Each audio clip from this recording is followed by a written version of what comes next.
योगान् सततानुशक्तान् अशेषकाय प्रसृतान् शेषान् औत्सुक्यमोहारतिदां जघान यो पूर्ववैद्याय नमोऽस्तु तस्मै. आपण मजल दर मजल करत वाग्भटाच्या म्हणजेच अष्टांग हृदयाच्या सूत्रस्थानापर्यंत म्हणजे हृदयाच्या मध्य आणि मध्याच्या पुढे आलेलो आहोत आता. आणि आता या अष्टांग हृदयाच्या मध्याच्या बाबतीमध्ये जेव्हा आपण विचार करतो ना, तर त्यावेळेला आपण अजून एक गोष्ट लक्षात घ्यायला पाहिजे की जसे ओळीमध्ये हे चॅप्टर्स व्यवस्थित सांगितलेले आहेत, तर त्याप्रमाणे आपण पुढे पुढे जसं जातोय ना, तर आता पंचकर्म आपली चालू झालेलीच आहेत ऑलरेडी. आणि पंचकर्मामधलं स्नेहन, स्वेदन, वमन, विरेचन, बस्ती ह्या गोष्टी झाल्यानंतर आता आपल्याला याच्या पुढे नस्य हा चॅप्टर बघायचा आहे. आता नस्य या चॅप्टरचा विचार करत असताना बऱ्याच गोष्टी अजून मला त्याच्याबद्दल नक्की सांगाव्याशा वाटतात. तर खूप महत्वाचा असणारा असा हा एक चॅप्टर आहे, सगळ्यात महत्वाचा गोष्ट. त्याच्यानंतर आता हा महत्वाचा का आहे ते सुद्धा आपण नंतर बघणारच आहोत. त्याच्याच बरोबरीनं अजून एक नेहमीप्रमाणे अनाउन्समेंट की तुम्ही सगळेजण पाठांतर करत असालच. म्हणजे काय मंडळी हसताय ना हसत राहा, त्याप्रमाणेच काय मंडळी पाठांतर करताय ना करत राहा, याप्रमाणे सगळ्यांनीच हे पाठांतर चांगल्या पद्धतीनं करावं. आणि पाठांतराचा जो परिणाम आहे ना, तर तो आपल्याला आपल्या इव्हन प्रॅक्टिसमध्ये, डे टू डे लाईफमध्ये, त्याच्यानंतर आपले पेशंट्स ट्रीट करताना किंवा अगदी तुम्ही म्हणजे जर का UG PGचे स्टुडंट्स असाल तर त्या पाठांतराचा उपयोग तुम्हालाही तुमच्या पेपर रायटिंग मध्ये सुद्धा होणार आहे. आणि म्हणून मी पुन्हा पुन्हा सांगते की पाठांतर करायला हवं आणि त्याच्या पाठीमागे नक्की लागायला पाहिजे. पाठांतराच्या पाठी लागावं लागतं असं म्हणायला हरकत नाही. अजून एक गोष्ट ह्याच्यामधली महत्वाची म्हणजे जेव्हा आपण नित्य पाठांतर करतो ना, तर त्यावेळेला काही गोष्टींमध्ये आपल्या शरीरामध्ये, आपल्या मनामध्ये, आपल्या लिंगदेहामध्ये सुद्धा बदल होत असतात. मग हे बदल कोणते? तर हे ज्या वेळेला बदल आपण विचार करतो की हे कोणते बदल होणार आहेत, तर त्याच्यामध्ये सगळ्यात एक महत्वाची गोष्ट अशी आहे की स्मृती वाढायला मदत होते. आणि स्मृती वाढणं हा जो भाग आहे ना, तो एक आचार रसायनाचा भाग म्हणून आहे. आणि म्हणूनच नित्य काही चांगल्या गोष्टी बोलणं म्हणजे वाचिक कर्म जे आहे ना, त्याही गोष्टीला तेवढंच महत्व असतं. कसं आहे की कोणतंही आध्यात्मिक पोथीचं पारायण करणं हे जेवढं महत्वाचं आहे ना, तेवढंच आयुष्याचा वेद जो सांगितलेला आहे तर त्याचंही पारायण करणं किंवा त्याचंही पाठांतर करणं तेवढंच महत्वाचं आहे, हे नक्की लक्षात घ्यायला पाहिजे असं एक मला वाटतं. स्मृती ज्या वेळेला वाढते म्हणजे स्मरणशक्ती, म्हणजे आपण जे पुन्हा पुन्हा पाठ करतोय आणि ते आपल्या लक्षात राहतंय आणि ते आपल्याला पुन्हा रिकलेक्ट होतंय, असं ज्या वेळेला होतं ना, तर त्यावेळेला आपण म्हणतो की ही स्मृती वाढते म्हणजे धारण शक्ती आपली वाढायला लागते. आणि धारण शक्ती उत्तम असणं हे वार्धक्य न येण्याचं लक्षण आहे. सो ज्या सगळ्यांना अँटी एजिंग हे घ्यायचं आहे ना, तर ही पाठांतराची अँटी एजिंग कॅप्सूल जी आहे ना, ती सगळ्यांनी नक्कीच घ्यायला पाहिजे असं एक मला वाटतं. त्याच्यानंतर अजून एक महत्वाची गोष्ट ह्याच्यामध्ये सांगायची अशी की ज्या वेळेला आपण पाठांतर करतो तर त्यावेळेला पॉझिटिव्ह वाइब्स म्हणजे येस मला येतंय हे जे यायला लागतं ना, तर त्याच्यातनं आपले पॉझिटिव्ह विचार आणि रुग्णाच्या संदर्भामध्ये व्यवस्थित निदान उत्तम होणं या सुद्धा गोष्टी चांगल्या होतात. आणि मग चिकित्सा सूत्र स्मरण होणं आणि त्याच्यानुसार आपण चिकित्सा करणं, ह्या सगळ्या प्रोसेसमध्ये पाठांतर हा भाग खूप महत्वाचा रोल करत असतो प्ले. आणि म्हणूनच पाठांतर नित्य असायला हवं.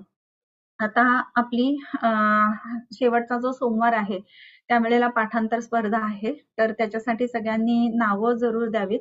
मी कुठल्या नंबरवरती तुम्हाला नावं द्यायची आहेत तर ते चॅट बॉक्स मध्ये लिहिते. तर ह्या नंबरवरती सगळ्यांनी तुम्ही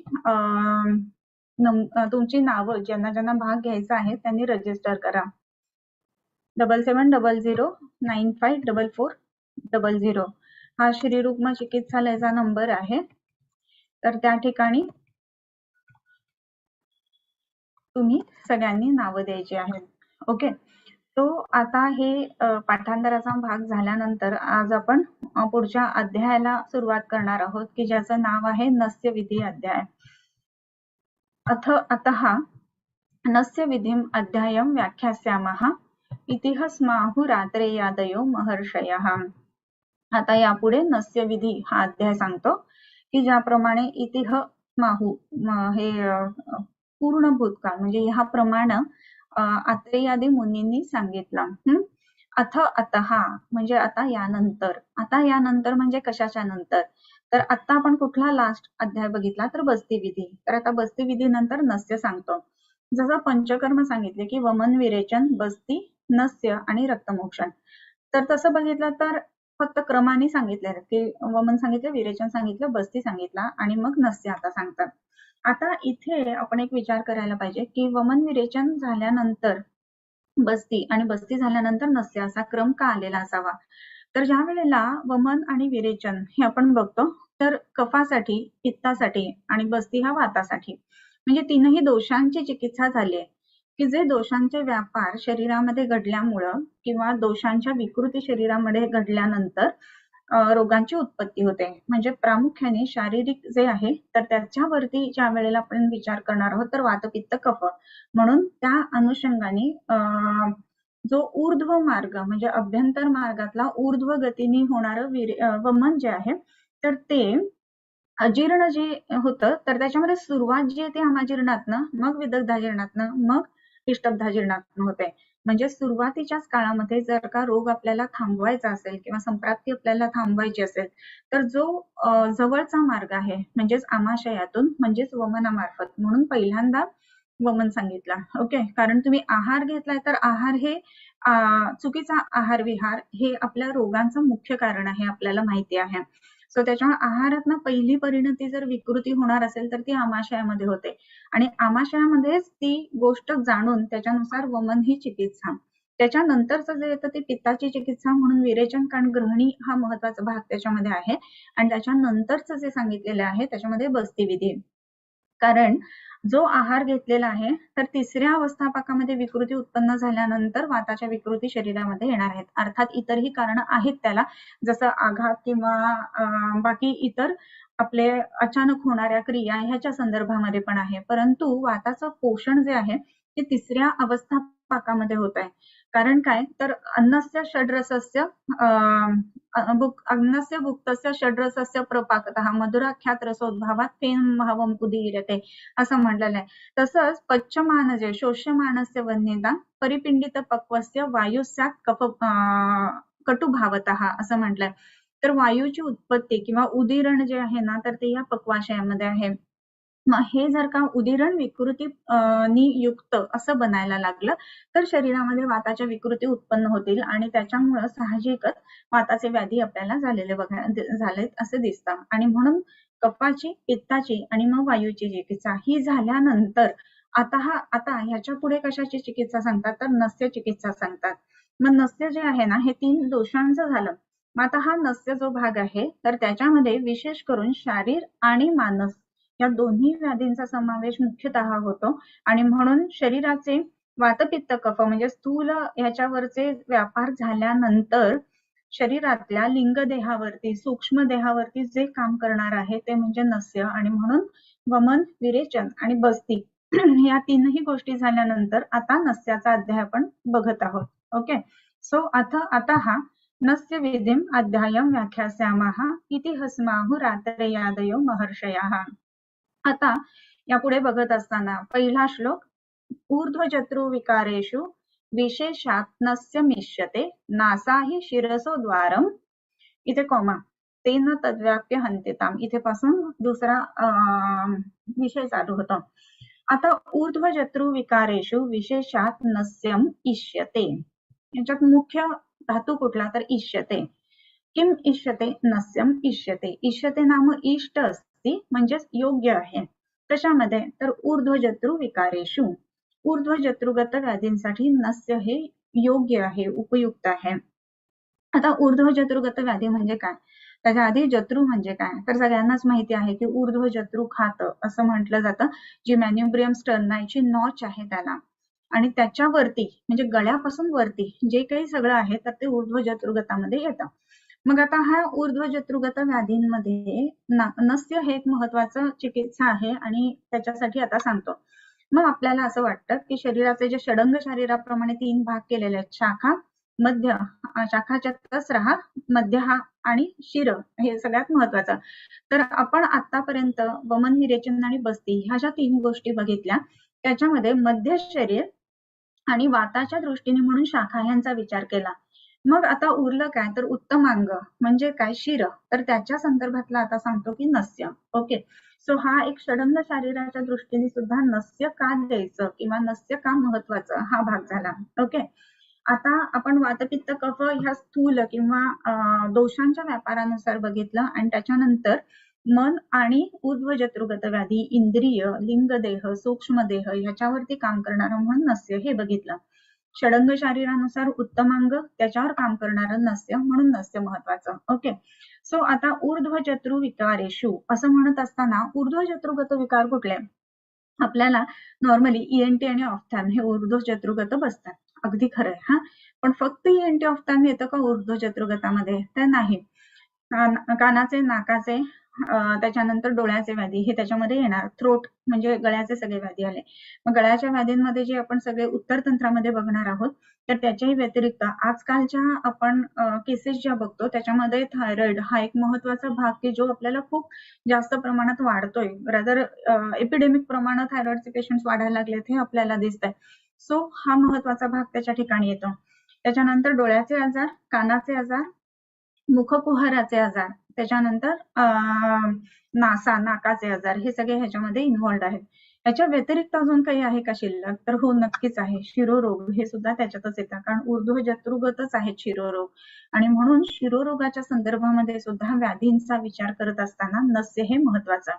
म्हणून ऊर्ध्व जत्रु विकारेषु म्हणजे आता दिसायला शरीर पूर्ण शरीराच्या मानाने जर का आपण चेहरा किंवा ऊर्ध्व जत्रुगत व्याधी किंवा ऊर्ध्व जत्रुगत एरिया बघितला तर तो किती आहे? 1/7 आहे. शरीराचे 8 भाग केले, सॉरी 1/7 म्हणजे शरीराचे 7 भाग केले तर तुम्ही जर का ड्रॉइंग कधी शिकला असाल टेक्निकली कसं काढायचा तर जेवढा चेहरा असतो ना त्याच्या 7 पट खाली शरीर काढलं जातं असं असतं.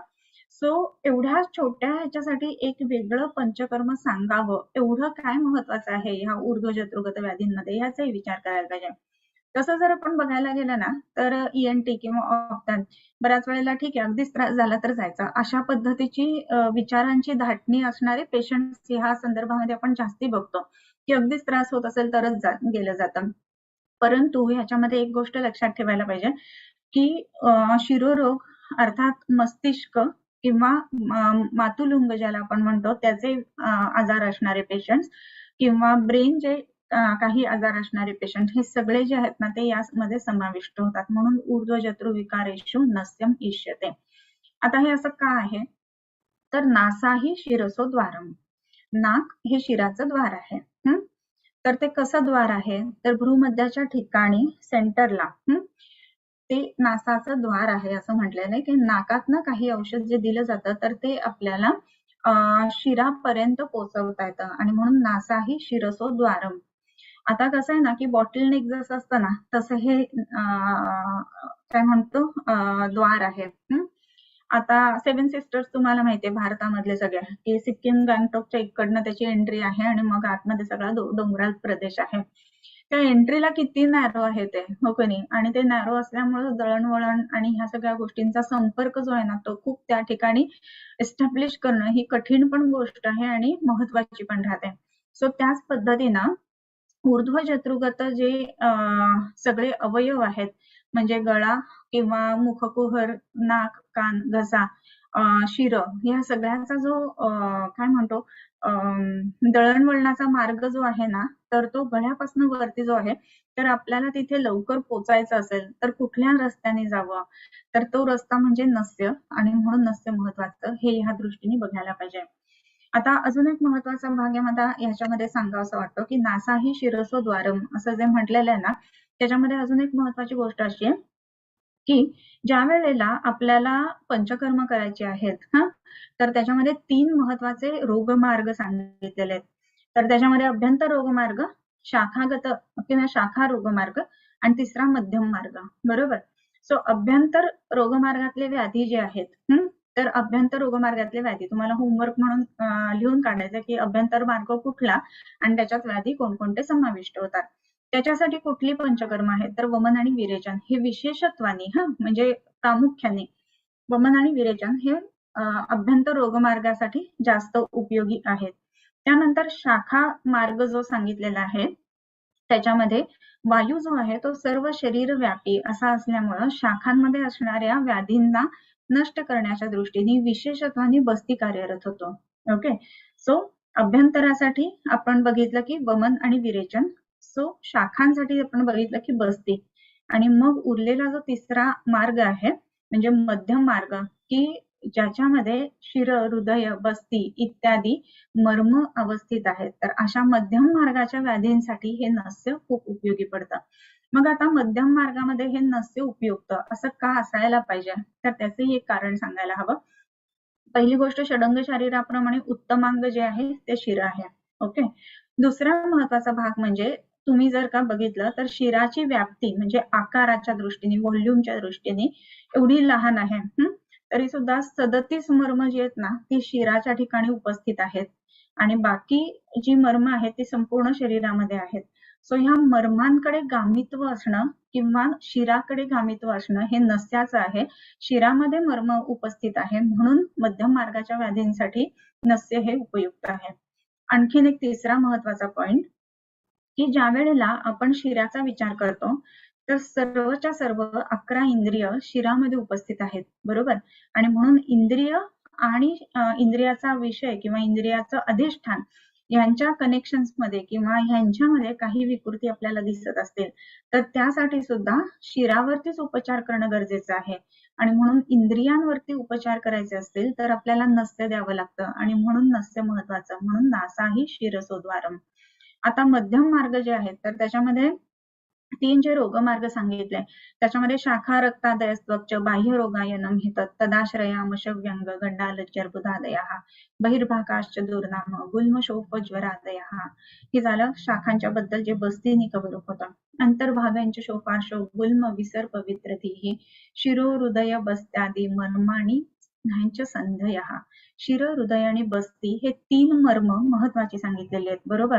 आणि शिरोहृदय बस्ती त्रिमर्मीय ज्याला आपण म्हणतो त्याच्यामध्ये हृदय आणि बस्ती हे षडंगामधल्या मध्य शरीरामध्ये आहेत, पण एक अख्खं शिर जे आहे ना ते उत्तम अंगामध्ये आहे.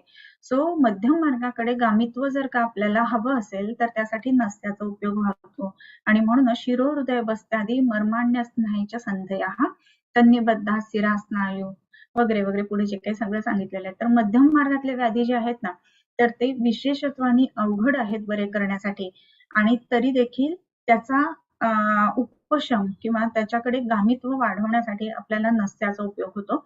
आणि म्हणून अगदी नाकात 2 थेंब तुपाचे सोडणं इतक्या साध्याशा किंवा प्रतिमर्श पद्धतीनं नस्य जे दिलं जातं त्याच्यापासून ते विरेचन नस्य, शोधन नस्यापर्यंत या नस्याची व्याप्ती संपूर्ण दडलेली आहे आणि म्हणून नस्य महत्वाचा. मला एक आता हे एक माझं किंवा एकीय मत असं म्हणून तुम्ही घेऊ शकता की जसं इतर सगळ्या औषधांमध्ये काय काय आहे तर ह्या गणातली औषध आहेत, त्या गणातली औषध आहेत वगैरे असं सगळं सांगितलेलं आहे, बरोबर. पण ह्या सगळ्याच्या बरोबरीने एक वेगळा प्रकार औषधांचा सांगितलाय की ज्याचं नाव आहे रसायन औषधं. मग रसायन औषधं काय करतात तर आपल्या शरीरातले धातू घटक जे आहेत रसापासून ते शुक्रापर्यंतचे तर त्यांना चांगल्या स्थितीमध्ये ठेवतात आणि त्याचं यापन उत्तम पद्धतीनं व्हावं. म्हणजे एकच समजा गुडूची जरी धरली ती ज्वरघ्न पण आहे, गुडूची उत्तम वातरक्तघ्न पण आहे, परंतु गुडूची उत्तम रसायन पण आहे. सो त्या शरीराच्या अपेक्षेनुसार ते काम घडणार आहे आणि म्हणून ते रसायन काम आपल्याला त्याच्याकडनं अपेक्षित असण्यासाठी आपण काही विशिष्ट कालामध्ये गुडूची सेवन करतो.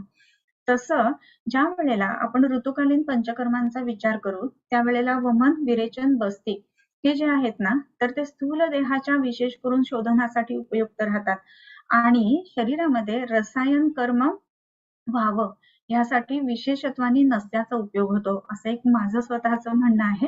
तर ह्या दृष्टीने सुद्धा आपण बघायला पाहिजे. म्हणजे पंचकर्मामधलं रसायन कोण तर नस्य हे पंचकर्मामधलं रसायन कर्म आहे हे आपण ध्यानात घ्यायला पाहिजे.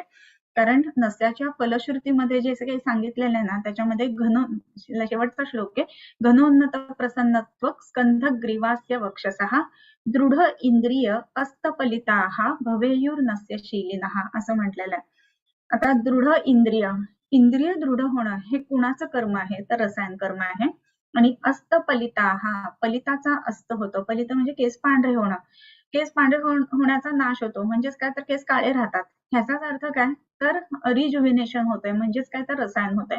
म्हणून रसायन कर्म करण्यामध्ये अग्रणी पंचकर्म कुठलं तर नस्य आहे. तर ह्या सगळ्या दृष्टीने ह्या नस्याकडे आता आपण बघायला पाहिजे.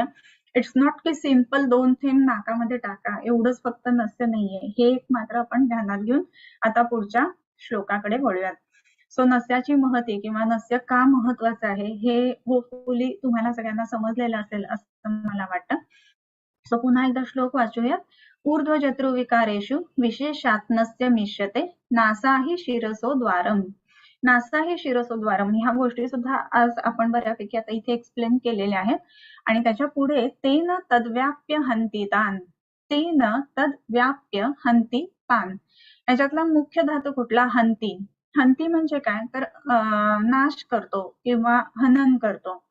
तान म्हणजे त्या वादींना, तेन नाम नस्य, नस्य केल्याने काय होतं तद्व्याप्य म्हणजे काय शिराला व्यापून राहणारे. तान व्याधीन त्या व्याधींना हे नस्य आहे ते नष्ट करतं किंवा हनन करतं. म्हणून तेन तद्व्याप्य हंती तान याचाच अर्थ असा की नस्य केल्यामुळं शिर आणि ऊर्ध्वजत्रुगत सर्व जे काही व्याधी आहेत की त्याला व्यापून असणारे जे व्याधी आहेत तर त्याच्यासाठी याचा उपयोग होतो. आता नस्य म्हटल्यानंतर नाकात औषध टाकल्यावर डीएनएस बरा होतो हे तर ठीकच आहे, म्हणजे होणारच आहे ते, पण अगदी एवढंच सीमित नाहीये. मग पक्षवातासारखे पेशंट्स किंवा मोटर न्यूरॉन डिसीज सारखे पेशंट्स किंवा आत्ताच्या ह्याच्यामध्ये आपण जे अल्झायमरचे पेशंट्स बघतो ते पेशंट्स, त्याच्यानंतर ज्याच्यामध्ये ब्रेन ॲट्रोफी जास्त प्रमाणामध्ये होते ते पेशंट्स, त्याच्यानंतर फेशियल पाल्सी असणारे पेशंट्स, हे सगळे इंद्रियाशी रिलेटेड आहेत आणि म्हणून त्याच्यावर सुद्धा नस्याचा उपयोग खूप चांगला होतो. आणि म्हणूनच तेन तद व्याप्य हंती तान असं म्हटलेलं आहे. आता ह्याच्या पुढे सगळी लिस्ट चालू होईल की कशा कशासाठी द्यायचं आहे. त्याच्यानंतर आता नस्याचे प्रकार सांगितलेत. विरेचनम बृहणंच शमनंच त्रिधापित. विरेचनम शिरशूल जाड्यस्यंदगलामये शोफगंडकृमी ग्रंथी कुष्ठापस्मारपीनसे बृहणं वातजे शूले सूर्यावर्ते स्वरक्षये नासास्य शोषे वाक्संगे कृच्छ्रबोधेव बाहुके शमनं नीलिकाव्यंग केशदोषाक्षि राजेषु यथा स्वं योगिकैस्नेहैर् यथा स्वंच प्रसादितैः. आता नस्याचे 3 प्रकार सांगितलेत. ओके, सो आता आपण जे म्हटलं ते नॉर्मली नुसतं 2-2 थेंब नाकात टाकणं इथेपासून ते शोधन किंवा विरेचन किंवा बृहण नस्य हे नस्याचे वेगवेगळे प्रकार आहेत. तर आता हे नस्याचे प्रकार कुठले आहेत हे आपण बघूया. सो त्याच्यामध्ये विरेचनम बृहणंच शमनंच त्रिधापित 3 प्रकारचं नस्य, विरेचन नस्य, बृहण नस्य आणि शमन नस्य. आता विरेचन नस्य म्हणजे काय तर विरेचन करणारं, रेचन म्हणजे बाहेर काढणं, रेच म्हणजे बाहेर काढणं, राईट. सो रेचन म्हणजे शरीरातले दोष बाहेर काढणारं नस्य हा एक पहिला प्रकार झाला.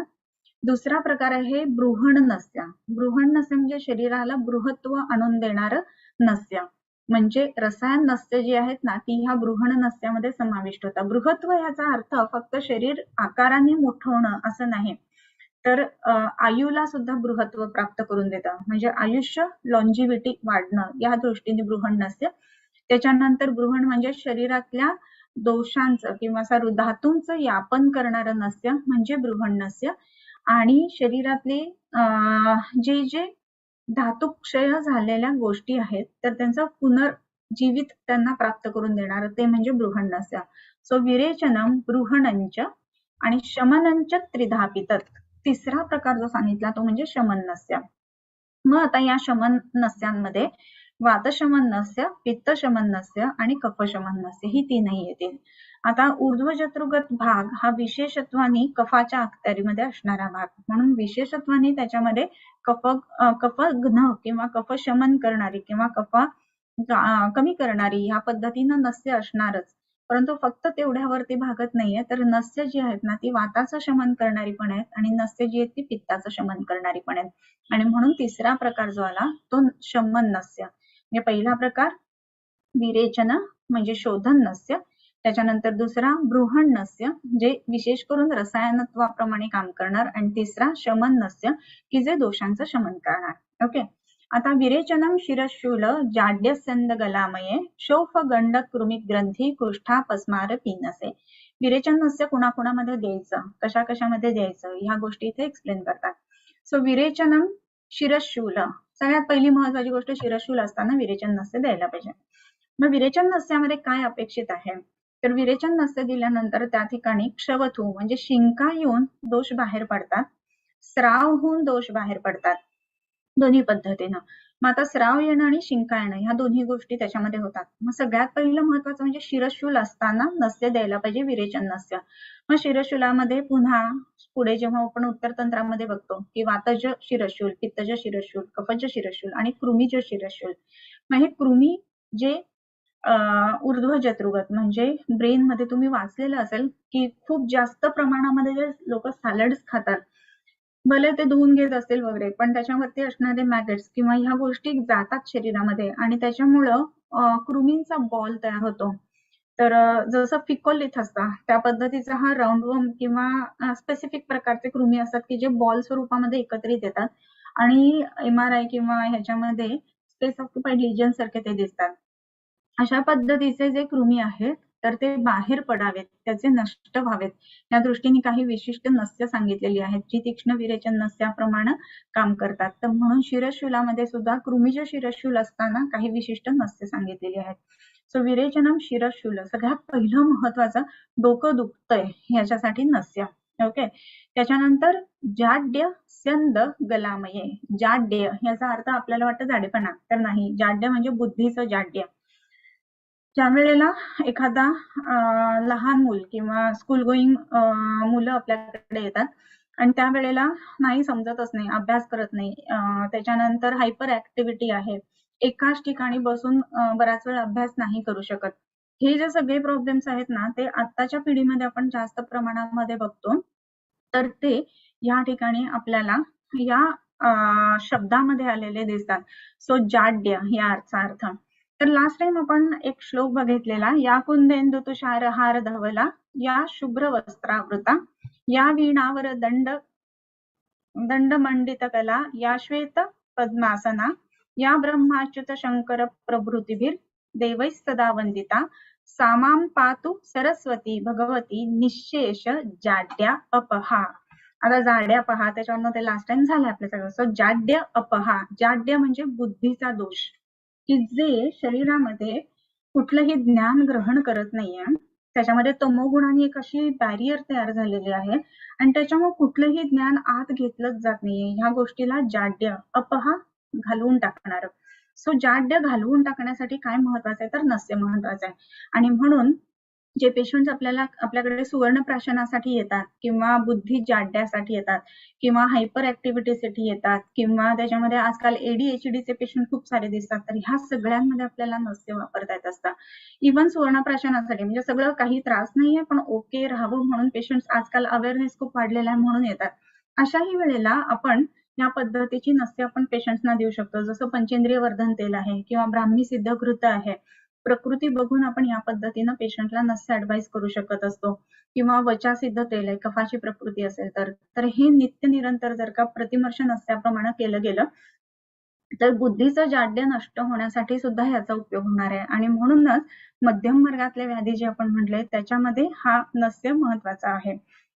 बुद्धिप्रसाद हा जो शब्द आहे ना तो रसायनासाठी वापरला जातो. बुद्धिप्रसादम बलमिंद्रियाणाम, बरोबर. सो बुद्धिप्रसाद उत्पन्न होणं ही गोष्ट जी आहे ना ती विशेषत्वाने रसायन कर्म करणारी आहे आणि म्हणूनच नस्य हे रसायनासाठी म्हणून महत्वाचं आहे असं एक मला वाटतं. त्याच्यानंतर विरेचनम शिरशूल जाड्य स्यंद गलामये. स्यंद म्हणजे काय, तर अभिष्यंद. डोळ्यांच्या व्याधींमध्ये विशेष करून ह्याचा उपयोग होत असतो. सो अभिष्यंद, नेत्राभिष्यंद असताना आपल्याला ह्या नस्याचा उपयोग होत असतो. आता नेत्राभिष्यंदाचे जे पेशंट्स असतात तर त्याच्यामध्ये आपण बघतो की खूप पटकन ते स्प्रेड होत असतं आणि एपिडेमिक सारखेच हे नेत्राभिषंदाचे पेशंट असतात, ज्याला आपण कंजंक्टिव्हायटिस म्हणतो आत्ताच्या शब्दांमध्ये. कंजंक्टिव्हायटिस इज इक्वल टू नेत्राभिषंद असं बिलकुल नाही, पण नेत्राभिषंदाचे पेशंट जे आहेत ते कंजंक्टिव्हायटिस म्हणजे आतलं बोल जे आहे ते कंजंक्टिव्हायटिस आणि बाहेरचं जे ते नेत्राभिषंदाचं असं पण म्हणू शकतो. सो हे जे नेत्राभिषंदाचे पेशंट्स आहेत त्यांच्यामध्ये सुद्धा नस्य वापरावं. आपण बऱ्याच वेळेला बिडालक वापरतो, पोटामध्ये अभ्यंतर औषधं वापरतो अभिषंदाच्या पेशंट्समध्ये.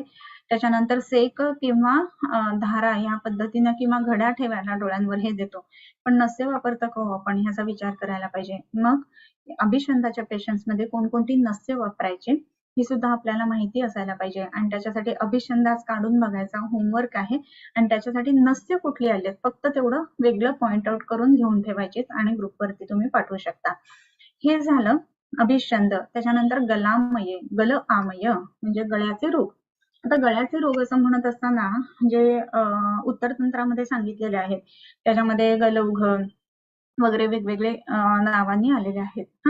मग ह्या सगळ्या रोहिणी वगैरे आलेल्या आहेत. सो हे सगळे जे गळ्याच्या संदर्भामधले रोग आहेत ना त्याच्यामध्ये सुद्धा ह्या नस्याचा उपयोग होतो.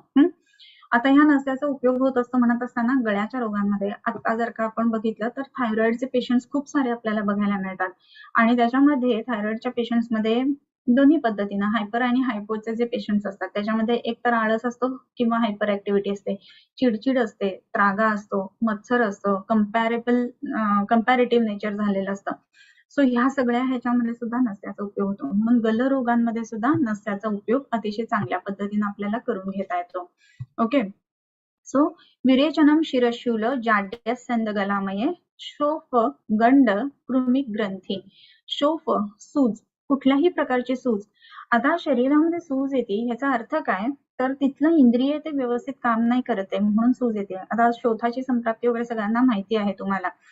तर हे करत असताना पादशोथ किंवा आपल्याला शिराच्या ठिकाणी असणारा शोथ किंवा मस्तिष्क शोथ ह्या सुद्धा गोष्टी घ्यायला हव्यात आणि मग त्याच्यामध्ये सुद्धा नस्याचा उपयोग होतो. सो शोथ यानंतर झालेलं की कृमी. आत्ताच आपण गंड, गंड म्हणजे गंडमाला किंवा गलगंड हे दोन्ही घेतले जातात. गंडमाला म्हणत असताना जे सर्वायकल लिम्फ नोड्स येतात ना त्याच्याशी ते रिलेट करू शकतो आणि गलगंड म्हणत असताना आताच आपण बोललो की थायरॉइड गॉयटर्स वगैरे जे पेशंट्स असतात त्याच्यासाठी सुद्धा नस्याचा उपयोग खूप चांगला येतो. आता थायरॉइड हे काही निदान आयुर्वेदिक नाही अगदी बरोबर आहे, परंतु त्याची लक्षणं जी दिलेली आहेत ना ती सिमिलर जातात ह्या गलगंडाच्या दृष्टीने आणि म्हणून आपण नस्याचा उपयोग जो आहे तो विशेष करून अशा पेशंट्समध्ये करू शकत असतो. त्याच्यानंतर कृमींसाठी नस्य वापरावं असं आलंय तर वेगवेगळी नस्य आपण पुढे बघूच. त्याच्यामध्ये विशेष करून कृमीज शिरशूल असताना नस्य वापरावं हे सुद्धा तेवढंच महत्वाचं. त्याच्यानंतर ग्रंथी असताना नस्य वापरावं. आता हे ग्रंथी म्हणत असताना ज्याला आपण आजकालच्या भाषेमध्ये स्पेस ऑक्युपाईंग लिजन्स म्हणजे काहीतरी गाठ आहे असं जिथे जिथे आहे ना तिथे आपण नस्य वापरायचा. आता बऱ्याच वेळेला असं वाटतं की गाठ आहे तर गाठीवरच औषध लावल्यानंतर बरं होणार, तर असं नाहीये. तर ती गाठ का बनलीये तर ते इंद्रिय जे आहे ना तर तिथे एकत्रितपणा यायला नाही पाहिजे खरं म्हणजे, परंतु तरी सुद्धा ते मसल फायबर समजा एकत्र येतात किंवा ग्लँड्स एकत्र येतात आणि त्याची गाठ बनते. असं जर का होत असेल ना तर ते एकत्रीकरण जे आहे ना ते प्राकृत नाहीये आणि तरी सुद्धा तसं होत आहे म्हणजे तिथल्या इंद्रियाची शक्ती विकृत झालेली आहे आणि म्हणून त्या गोष्टी होतात. म्हणून मग वेगवेगळ्या गाठींवरती नस्याचा उपयोग होतो. सो अगदी सिस्ट असणारे पेशंट, अगदी पीसीओडी असणारे पेशंट की जे आपण अपानाच्या क्षेत्रामध्ये आहे असं म्हणतो पीसीओडी त्याच्यामध्ये सुद्धा आपल्याला दिसतं की नस्याचा उपयोग होत असतो. त्याच्यानंतर इतरत्र सिस्ट होणारे पेशंट किंवा थायरॉइड मध्ये गॉइटर असणारे पेशंट, स्पेस ऑक्युपाईंग ज्याला आपण म्हणतो तसे पेशंट किंवा ब्रेन मध्ये असणारे ट्युमर्स असणारे पेशंट ह्या सगळ्यांमध्ये नस्याचा उपयोग होतो आणि म्हणूनच ग्रंथी असा शब्द ह्याच्यामध्ये आलेला आहे. सो ग्रंथी हे का घडतं तर त्या इंद्रियाची एकत्रीकरण न होण्याची म्हणजे त्याचं कार्य विकृती आहे हे जाणून देतं म्हणून त्याला ग्रंथी असं म्हटलेलं आहे. म्हणून ग्रंथीच्या साठी सुद्धा आपल्याला नस्य उत्तम पद्धतीनं वापरता येत असतं. त्याच्यानंतर शोफ गंडक कृमिक ग्रंथी. त्याच्यानंतर कुष्ठ. कुष्ठासाठी नस्य आलेला आहे. आता कुष्ठासाठी नस्य म्हणत असताना कुष्ठ जे आहे ते संपूर्ण अंगावरती आहे किंवा सर्वांगज किंवा एकांगज आहे. तरी सुद्धा सगळीकडे असलं तरी सुद्धा नस्य वापरावं. आता समजा पायाला किंवा विपादिका आहे, विचर्चिका आहे किंवा वातज पित्तज कफज कुष्ठापैकी कुष्ठ आहे असं असेल तर नस्याचा कसा काय उपयोग होणार असं वाटेल. पण इंद्रिय जी आहेत ना तर ती सगळी शिराच्या ठिकाणी अवस्थित आहेत आणि म्हणून आपण बघितलं की आपल्याला नस्याचा उपयोग होणार आहे. आणि हे कुष्ठाचे जे पेशंट्स असतात तर ह्या कुष्ठाच्या पेशंट्स मध्ये आपण विशेष करून बघतो की मन आणि शरीर या दोघांच्या ठिकाणी आपल्याला विकृती बघायला मिळते. आणि कुष्ठाच्या पेशंट्स मध्ये म्हणूनच विचार जास्ती करणं किंवा निगेटिव्ह थिंकिंग असणं हा सगळा भाग त्याच्यामध्ये बघायला मिळतो. आणि म्हणून जे जे पेशंट्स कुष्ठाचे आहेत त्यांच्यामध्ये सुद्धा या नस्याचा उपयोग होत असतो. आणि विशेष करून आपण हे त्याच्यातलं विरेचन नस्य म्हणजे दोष बाहेर काढून टाकणारा नस्य हे बघतोय. त्याच्यानंतर अपस्मारामध्ये, अपस्मार हा तर साक्षात मनाचा व्याधी आहे आणि म्हणून मनाच्या व्याधींमध्ये की जे मन हे 11वं इंद्रिय आहे आणि जी इंद्रिय शिरामध्ये अधिष्ठित आहे त्याच्यासाठी सुद्धा अपस्माराचा उपयोग होतो. आणि सगळ्यात शेवटी जर तुम्ही बघितलं तर पीनस असं म्हटलेलं आहे की पीनसामध्ये सुद्धा नस्याचा उपयोग होतो. पीनस म्हणजे काय तर दुष्ट प्रतिष्ठा किंवा जुनाट प्रतिष्ठा, तर त्याच्यामध्ये सुद्धा नस्याचा उपयोग होतो. आता म्हणजे त्याच्यामध्ये डीएनएसचे पेशंट येतील किंवा हायपरट्रॉफिक टर्बिनेटचे पेशंट येतील. त्याच्यानंतर काही वेळेला आपण बघतो की नेझल पॉलिप्स असतात त्याच्यामध्ये सुद्धा क्रॉनिक कोरायझा किंवा क्रॉनिक रायनायटिस ज्याला आपण म्हणतो हे पेशंट्स असतात, ज्याला आपण पीनस म्हणू शकतो किंवा सायनोसायटिसचे पेशंट आहेत. तर हे सगळे जे पेशंट्स आहेत ना ते पीनसामध्ये बसतात आणि ह्या पीनसासाठी सुद्धा नाकामध्ये औषध टाकणं हा महत्वाचा भाग आहे. मग आता त्या निदानानुसार किंवा त्या लक्षणांनुसार हे औषध कोणतं टाकायचं ह्याच्यामध्ये भेद राहतील, फरक राहतील. परंतु ह्या सगळ्यासाठी विरेचन नस्य वापरावं. म्हणजे इथे दोषांचं शोधन होणं अपेक्षित आहे आणि ते सुद्धा नासाच्या मार्गाने, ही गोष्ट लक्षात ठेवायला पाहिजे. आणि म्हणून नासा हि शिरसोद्वारम तेन तद्व्याप्य हंतिदान विरेचनम गृहणंच शमनंच त्रिधा पितत् विरेचनम शिरशूल जाड्यस्यंदगलामये शोफ गंड कृमिक ग्रंथी कुष्ठापस्मारपी नस्य. त्याच्यानंतर गृहण नस्य आलंय. गृहण कुठे वापरावं नस्य तर गृहणम वातजे शूले सूर्यावर्ते स्वरक्षये नासास्य शोषे वाक्संगे कृच्छ्रबोधे व बाहुके. इथेपर्यंत ओके. आता गृहण कुठे वापरावं नस्य गृहणम वातजे शूले, वातज शूल असताना गृहण नस्य वापरावं. आता वातज शूल म्हणजे कुठला तर वातापासून उत्पन्न झालेला, मध्ये ते तोद भेद वगैरे ह्या सगळ्या वेदना असेल. ओष चोष ह्या वेदना ज्या त्या पित्ताच्या आहेत, बरोबर. सो वातज शिरशूल किंवा वातज शूल असताना इथे नस्य वापरावं. मग वातज शूल असं म्हणताना शूल म्हटल्यानंतर आयुर्वेदानुसार जसं तिल म्हटल्यानंतर तिल तैल, तसं शूल म्हटल्यानंतर उदरशूल. मग इथे या ठिकाणी शूल म्हटल्यानंतर फक्त शिरशूल असं नाही तर उदरशूल पण, म्हणजे पोटात दुखत असेल तर नस्य द्यावं. वातज उदरशूल असेल तर. मग आता हे कसं काय बरं तर IBS चे पेशंट असतात का नाही तर त्याच्यामध्ये आपण बघतो पोट फुगतं, खाल्लेलं पचत नाही आणि निगेटिव्ह थिंकिंग असतं आणि मनाचा आणि पोटाचा संबंध असतो. एखादी काय म्हणू न आवडणारी गोष्ट ऐकली की लगेच पोटात दुखणं चालू व्हायला लागतं. सो हे जे आहे ना हे IBSच्या पेशंट्स मध्ये आपल्याला दिसतं. मग तिथे सुद्धा नस्याचा उपयोग होणार आहे. पोटासाठी पाचन औषधं वगैरे देणं हा भाग महत्वाचा आहेच आहे, पण नस्य तिथे उत्तम पद्धतीनं काम करणार आहे हे पण ध्यानात घ्यायला पाहिजे. तो उदरशूलामध्ये, शिरशूलामध्ये तसंच इतरत्र अंगशूल असताना सुद्धा गृहण नस्य आपण त्या ठिकाणी देऊ शकतो, विशेषत्वाने वातज असेल तर.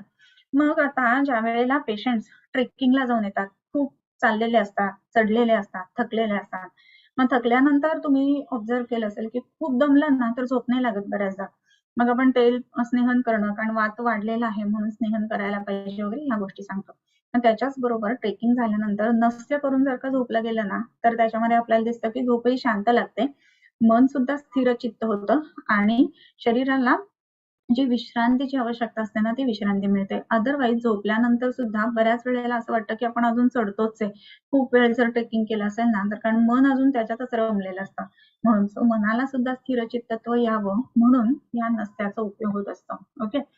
सो बृहणम वातजे शूले.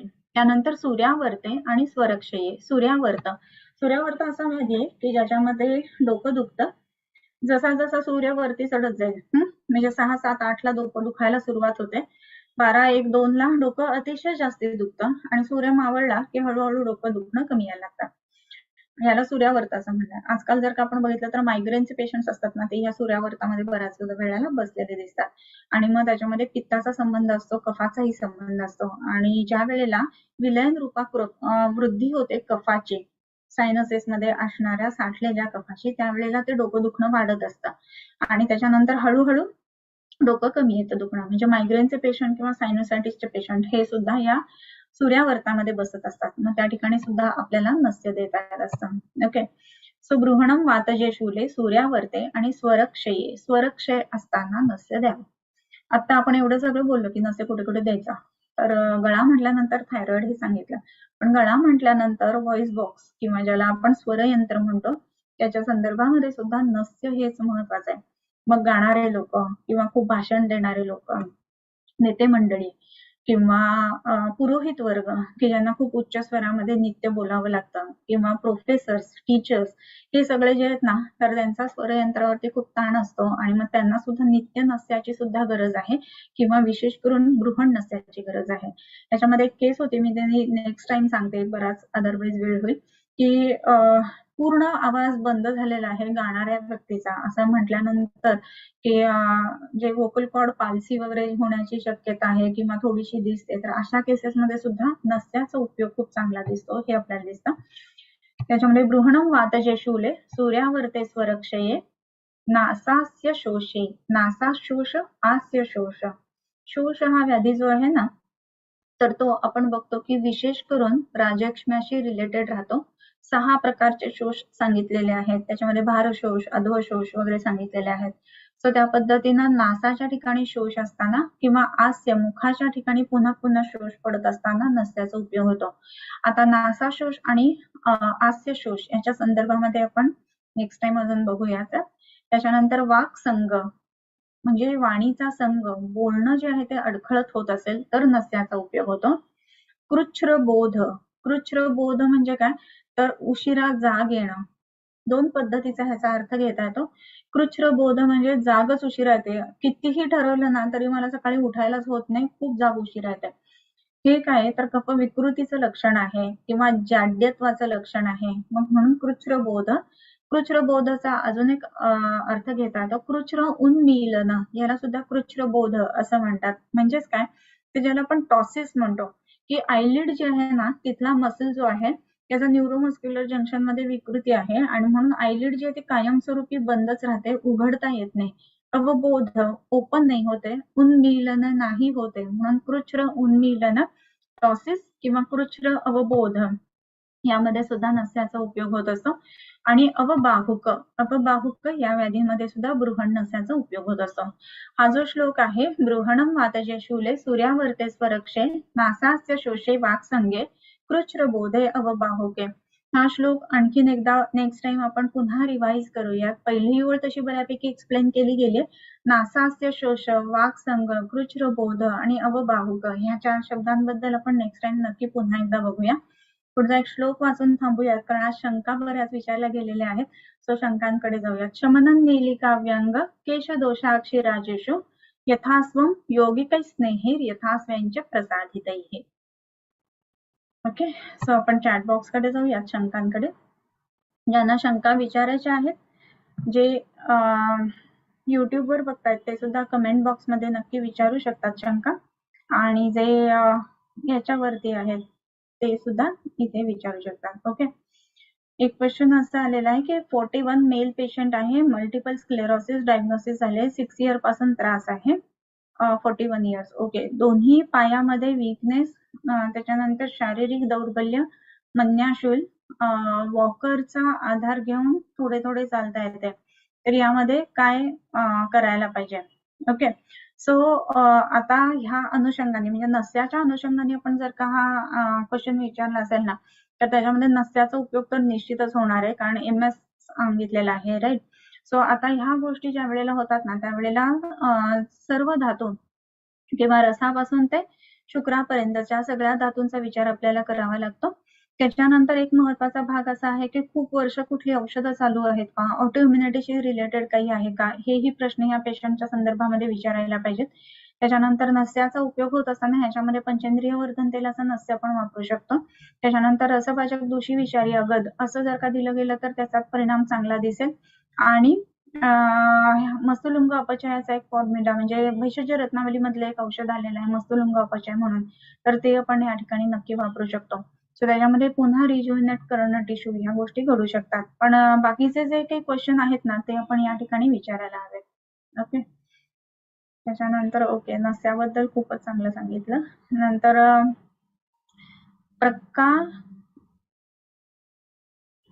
पक्षाघातामध्ये कोणते वापरावे, बलातेल किंवा धन्वंतर तेल किंवा सहचर, मात्रा किती असावी. आता हे पक्षाघातामध्ये म्हणत असताना नस्यासाठी म्हणतात का बस्तीसाठी म्हणतात, तर त्या ठिकाणी धन्वंतर, सहचर किंवा बलातेल या गोष्टी आपण तिन्ही वापरू शकत असतो पक्षवधामध्ये.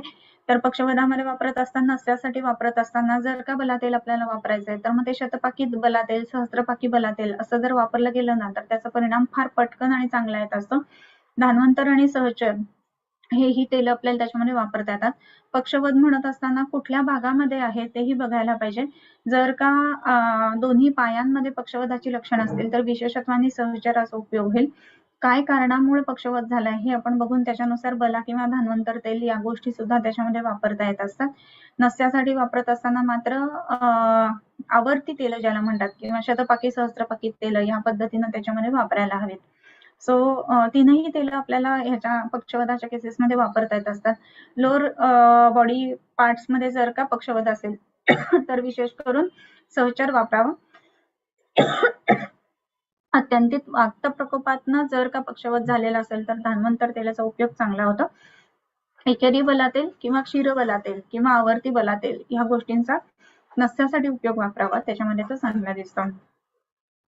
लहान मुलांमध्ये स्टॅमरिंग असल्यास कुठले नस्य करावे, हा खूप छान प्रश्न आहे की बरेच पेशंट्स असतात स्टॅमरिंग असणारे, लहान मुलं असतात आणि बऱ्याच वेळेला बोलताना त्यांना सुरुवात जी आहे ती खूप अडखळत बोलत असते, म्हणजे क किरण टाईप बोलत असतात. सो असे जे पेशंट्स असतात ना तर त्यांच्यामध्ये दोन महत्वाच्या गोष्टी, की पहिलं एक तर काउन्सिलिंग चांगलं करायला हवं, कुठली तरी भीती असते पेशंटला आणि म्हणून सुद्धा असं होत असतं. किंवा दुसरी गोष्ट, शब्द उच्चारण जो आहे ना तर ती कशी होते, तर आत्मा मनसा संयुज्यते, मन हा इंद्रियेण, इंद्रिया अर्थेन ततो ज्ञानम असं जे म्हटलंय, तर पहिल्यांदा विचार पक्का होतो आणि मग तो व्यक्त आपल्या वैखरीमधनं होत असतो. तर काही वेळेला हा विचारच पक्का होत नसल्यामुळं नक्की काय बोलू हे क्लिअर नसतं, किंवा मला कुठला विचार मांडायचा आहे हे क्लिअर नसतं, त्याच्यामुळे विचार मांडत असताना अडखळतपणा यायला लागतो. आणि असं ज्या वेळेला होतं ना त्यावेळेला तो विचार पक्का होणं किंवा ज्याला आपण विवेक बुद्धी म्हणतो ती चांगली होणं हा भाग महत्वाचा असतो. मग त्यामध्ये नस्याचा आणि काही बस्तींचा सुद्धा आपल्याला उपयोग चांगल्या पद्धतीने करून घेता येत असतो. पंचतिक्त घृत गुगुळाचे, तिक्त क्षीराचे बस्ती असं वापरल्यानंतर वाताच्या विकृती कमी येतात. आणि म्हणूनच मूक, मिनमिन आणि गदगद हे जे 3 प्रकार वाताच्या व्याधींमध्ये सांगितले त्याच्यासाठी ह्याचा आपल्याला बस्ती सुद्धा वापरता येत असतो. नस्यामध्ये वापरत असताना पंचेंद्रिय वर्धन तेलाचा उपयोग तर निश्चितच होत असतो. त्याच्याच बरोबरीनं संज्ञाचा पण गण आहे, त्याचं नस्य जर आपण केलं तर त्याचाही परिणाम त्याच्यामध्ये चांगला दिसतो. ओके, आता अजून काही क्वेश्चन्स आहेत, एक मिनिट. हा, कॅन वी गिव्ह तिक्त क्षीर बस्ती कंटेंट्स चूर्ण विथ घृत ओरली, देऊ शकतो. कसं आहे ना की एखादी गोष्ट नस्यासाठी द्यावी किंवा अभ्यंतरा द्यावी किंवा पानार्थ द्यावी असं म्हणत असताना त्या योगाच्या खाली बऱ्याच वेळेला नस्ये, पाने, अभ्यंतरे, बस्ती, अर्थे असं शब्द आलेले असतात. सो आपण आपल्या वैद्यकत्वाला अनुसरून त्या गोष्टी चेंजेस करू शकतो.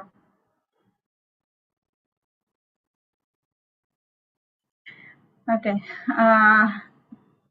रोज जर का श्लोक पाठ केले ना, असं म्हटलं की रिव्हिजन श्लोकांची करायला वेळ होत नाहीये, पण बऱ्याच गोष्टी असतात की ज्याच्यामध्ये आपण वेळ काढू शकत असतो. ज्या ज्या स्पायनल ड्युटीज किंवा स्पायनल वर्क्स आहेत तर त्यावेळेला आपण श्लोक पाठांतर नक्की करू शकत असतो. मग त्याच्यामध्ये समजा तुम्ही स्टुडंट असाल तर ट्रॅव्हल टाइम मध्ये श्लोक पाठांतर आपण करू शकत असतो. गाडीत चालवत असताना श्लोक रिसाईट पुन्हा पुन्हा करू शकत असतो. त्याच्यानंतर समजा तुम्ही एखादं छोटं मोठं काम घरामध्ये करत असाल की झाडांना पाणी घालणं वगैरे, त्यावेळेला श्लोक म्हणू शकत असतो. अंघोळ करताना श्लोक म्हणू शकत असतो. आता तरी ऑडिओ व्हिज्युअल तुमच्याकडे सगळं अवेलेबल असतं. आम्ही आमच्या लहानपणी ज्या वेळेला श्लोक करायचो, लहानपणी इन द सेन्स BMS ला असताना, त्यावेळेला श्लोक हाताने लिहायचो, कारण रेकॉर्डर्स वगैरे मोठे असायचे त्यावेळेला, ते काही बाथरूम मध्ये घेऊन जाता यायचं नाही, आणि ते लिहून ते प्लास्टिकच्या पिशवीत टाकून मग ते भिंतीवरती चिपकायचं. म्हणजे एखादा श्लोक आठवला नाही किंवा विसरला तर पुन्हा पहिल्यापासून म्हणायला लागू नये म्हणून त्या ठिकाणी तसे चिटकून ठेवायचं. तर ह्या पद्धतीनं जर आपण त्याचा ध्यास घेऊन केलं ना तर नक्की पाठ होता श्लोक. Okay. What is the role of अगरवादी तेल इन लेप इन एव्हियन पेशंट्स. अच्छा, हा जरा वेगळाच आहे विषय, पण आपण ह्याच्याबद्दल बोलूयात नंतर. त्याच्यानंतर 30-year-old female patient pregnant for first time but having intramural fibroid at 9 mm. What to give? हा, ती पेशंट एकतर 9 mm आहे ना, तर लहान आहे, पण जसं जसं प्रेग्नन्सी प्रोग्रेस होईल तसं तसं त्याला सुद्धा ब्लड सप्लाय, म्हणजे फायब्रॉइडला ब्लड सप्लाय जास्त मिळाल्यामुळे फायब्रॉइड ग्रो होण्याची शक्यता निश्चितच असते. परंतु 9 mm आता आहे तर तसं लहान आहे, त्याच्यामुळे तसा फारसा प्रॉब्लेम येऊ नये असं वाटतं. परंतु या ठिकाणी आपण काय करू शकत असतो की अभ्यंतरतः जी औषधं वापरायची ना, तर त्याच्यामध्ये गर्भाला पोषक अशी सगळी औषधं त्याच्यामध्ये देता येतात, आणि बाह्यतः काही लेप आपण वापरू शकत असतो की ज्याचं गामित्व मांसाकडे असतं आणि जे लोअर ॲब्डॉमेन वरती आपल्याला लावता येतात. त्याच्यामुळे ती जी गाठ आहे ना ती फार जास्त वाढणार नाही. इंट्राम्युरल असल्यामुळे थोडासा विषय जो आहे तो महत्वाचा राहतो इथे. तर इंट्राम्युरल आहे तर त्याच्यामध्ये काय म्हणतो, इंटरनल युट्राईन कॅव्हिटी जी ती डिस्टॉर्ट होते, आणि तसं असल्यामुळे बेबी ग्रोथला कुठेही जागा कमी पडू नये या दृष्टीने याचा विचार करणं खूप महत्वाचं आहे. कुठलंही फायब्रॉइड म्हटलं तर आता म्हटल्याप्रमाणे नस्य त्याच्यामध्ये उपयोगी पडणारच आहे, कारण गाठ आहे, ग्रंथी आहे म्हणून. आणखीन एक महत्वाचा भाग म्हणजे अशा पेशंट्समध्ये बृहत्वाद, चिंतामणी, सहस्रपुटी, अभ्रगुडूची, सत्वमशी असं पोटामध्ये जर का दिलं गेलं अलॉंग विथ सगळे गर्भपोषक औषधं, तर हे फारसं फायब्रॉइड वाढणार नाही, कारण की तिथल्या वाताचं शमन होतं आणि त्याच्यामुळे फायब्रॉइड न वाढण्यासाठी मदत होत असते.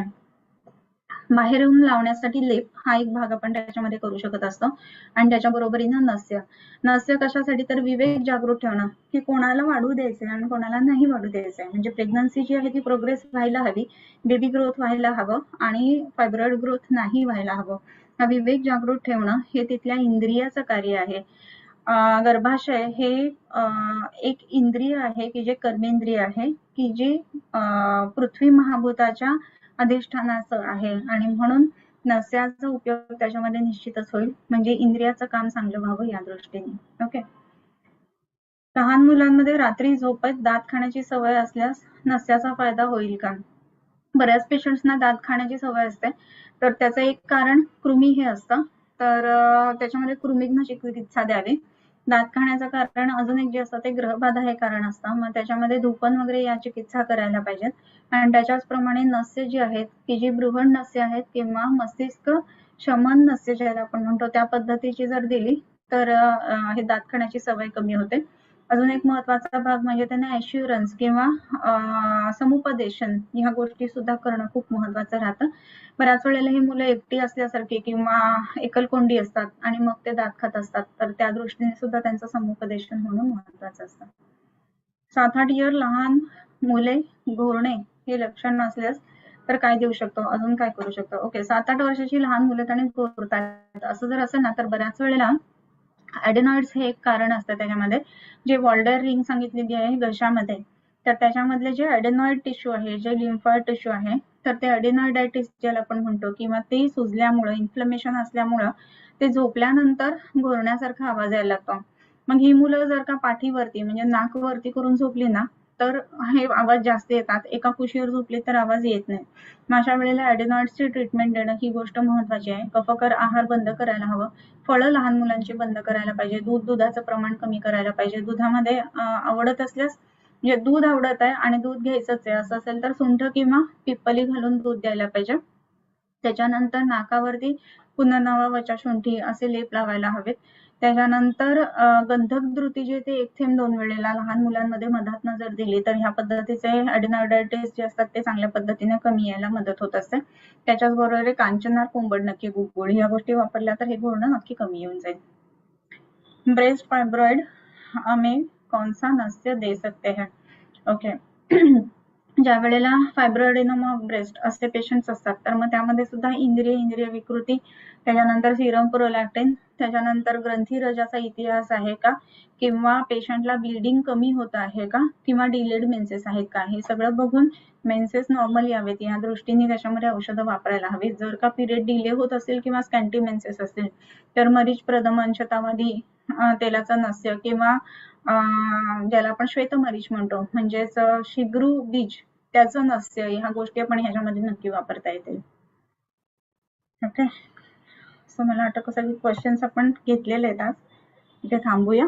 पुन्हा नेहमीप्रमाणे सोमवारी भेटूया.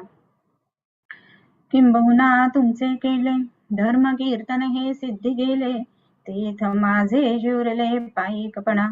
आता विश्वात्मके देवे येणे वाग्यज्ञे तोषावे, तोषोनी मज द्यावे पसाय दानहे. जे खळांची व्यंकटी सांडो, तया सत्कर्मी रती वाढो. भूता परस्परे पडो मैत्र जीवांचे, दुरितांचे तिमिर जावो.